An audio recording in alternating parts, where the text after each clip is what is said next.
বৃহস্পতিবার দুপুরে গাজল block এমজিএনআরইজিএ vendor অ্যাসোসিয়েশনের পক্ষ থেকে স্থানীয় ব্লক প্রশাসনের কাছে লিখিত ডেপুটেশন দেওয়া হলো।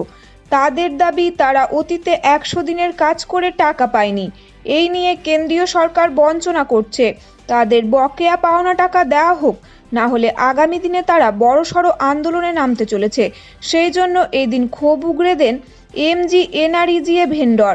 গাজল ব্লকের এমজিএনআরইজিএ ভেন্ডর অ্যাসোসিয়েশনের সংস্থা উপস্থিত ছিলেন গণেশ ঘোষ, অজয় সরকার থেকে শুরু করে আরও অনেকে।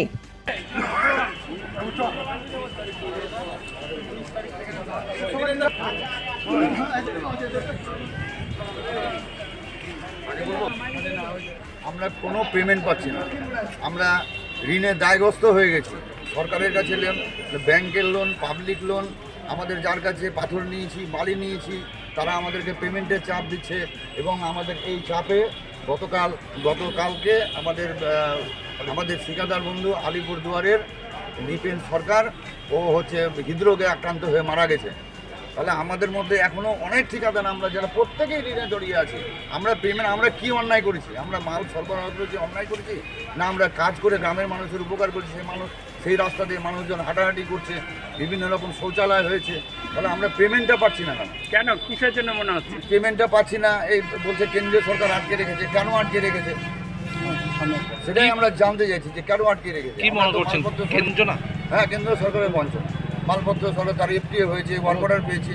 এই বিষয়ে নাকি কলকাতা প্রতিটা ব্লকে এরকম ভেন্ডার অ্যাসোসিয়েশন তৈরি হয়েছে। প্রতিটা ব্লকে আমাদের পশ্চিমবঙ্গের ডেপুটেশন হবে।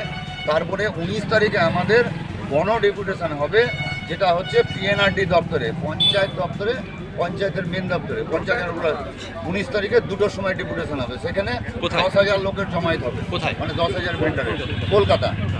আমরা এখান থেকে, আমরা গাজল ব্লক থেকে প্রায় 70 থেকে 80 জন যাচ্ছি। মালদা জেলা থেকে 500 জন যাবে।